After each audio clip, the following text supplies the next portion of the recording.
মেয়েদেরকে পণ্য বানানোর জন্য। তারা কি আদৌ এই সত্তাটাকে সম্মান করতে শিখেছে? আমি একটা মানুষ, আমার স্বীকৃতি এখনো নাই। একজন মানুষ পূর্ণতা পাওয়ার জন্য, তোমার প্রয়োজনীয় কাজগুলো করার জন্য কেন রান্না করে ঢুকতে পারবে না? খুবই জরুরি। করতে পারি না, করি না, এটা ছেলের কাজ না, এটাতে কোনো ক্রেডিট নাই। করতে হবে, এটা সবার কাজ। আমার স্বয়ং পূর্ণতার জন্য করতে হবে, সম্মান দেওয়ার জন্য করতে হবে। আমি একটা মানুষ, আমার স্বীকৃতি এখনো নাই। এখন আমাকে ট্রিট করা হয় কাজের লোক হিসাবে। কেন? আমি কি ভুল করতে না? অনেক অবদান আমার ওখানে। কেন আমি আমার বাচ্চার কাপড়টা ধুয়ে দেবো? কেন আমি তার একটু প্লেটটা ধোবো? এটা কেন আশা করি? সবাই মিলে আমরা করবো। আসলে স্বীকৃতিটা আবার রাস্তাঘাটে ওই সেম জিনিস। আজ আমরা সবচেয়ে ভালো লাগে কি বিমানমালা থেকে সেলসম্যান, রিসেপশন, সবখানে আমাদের মেয়েরা আছে। খুব গর্বের বিষয়, লজ্জার বিষয়। হাসবো না কাজ, সবখানে মেয়েদেরকে পণ্য বানানোর ধান্দা। রিসেপশনে কাদের রাখি? সুন্দরী, স্মার্ট, বাচনভঙ্গি সুন্দর, সুন্দর প্রোনাউন্সিয়েশন, অ্যাট্রাকশন বেশি, তাদেরকে রিসেপশনে রাখতেছি।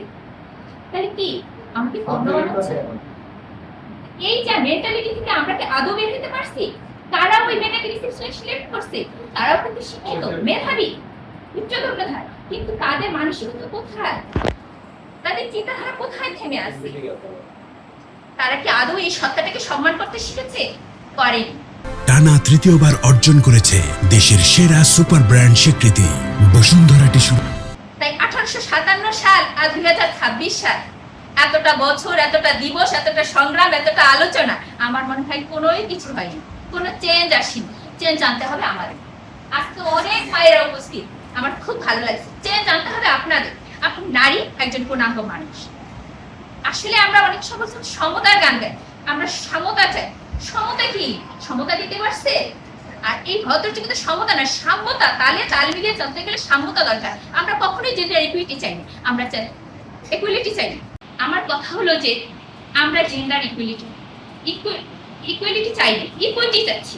একটু একটু সাম্যতা। আর এখানে একটা জিনিস হচ্ছে যে ইকুয়ালিটির ব্যাপারটা হচ্ছে যে মানে আমি 5 ফুট হাইটের একটা মানুষ, সাপোজ আমার বাচ্চা 2 ফুট হাইটের একটা মানুষ, আর আমার হাজব্যান্ড 6 ফুট। আমি যদি 5 ফুট বা 6 ফুট ওয়ালের বাইরের একটা পরিবেশ থেকে দেখতে চাই, মানে আমার চারপাশে 6 ফুট ওয়াল দিয়ে ঘেরা আছে বাইরের পৃথিবীটা আমি দেখতে যাচ্ছি, তাহলে আমাদের সবাইকে 2 ফুট করে একটা টুল দেওয়া হলো। আমার বাচ্চা তো 2 ফুট, সে হয়ে গেল 4 ফুট।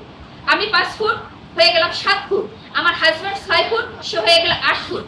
তাহলে যে 6 ফুট সে তো ইজিলি দেখতে পারবে, তার ওই সাপোর্টটা দরকার নেই। যে 5 ফুট সে দেখতে পাচ্ছে, যে 2 ফুট সে আরো 2 ফুট পেয়েও দেখতে পেল না। তাহলে এই ক্ষেত্রে যে 6 ফুট সে যদি তার ভাগের অংশটা এই বাচ্চাটাকে দেয়, তাহলে 2 2 4 2 6, তাহলে আমরা 3 জনই সুন্দরভাবে বাইরের জগৎটাকে দেখতে পাচ্ছি। তাহলে এখানে একটা কথা, যদি ইজিলি আমি এই সমাজের সঙ্গে তাল মিলিয়ে চলতে পারি, তা আমি এক্সট্রা এফোর্ট নেব কেন? আমার ভাগে তার একজনকে দেই, তাকেও হাত ধরে সাথে নেওয়ার চেষ্টা করি। এক্ষেত্রে যদি জেন্ডার ইকুয়ালিটির ব্যাপারটা যদি আমরা একটু ইকুইটির ব্যাপারটা একটু দেখি, তাহলে দেখা যাচ্ছে যে আমরা যারা সুবিধা বঞ্চিত, আমরা যারা দুর্বল, তা আমরাও তালে তাল মিলিয়ে এগিয়ে যেতে পারবো।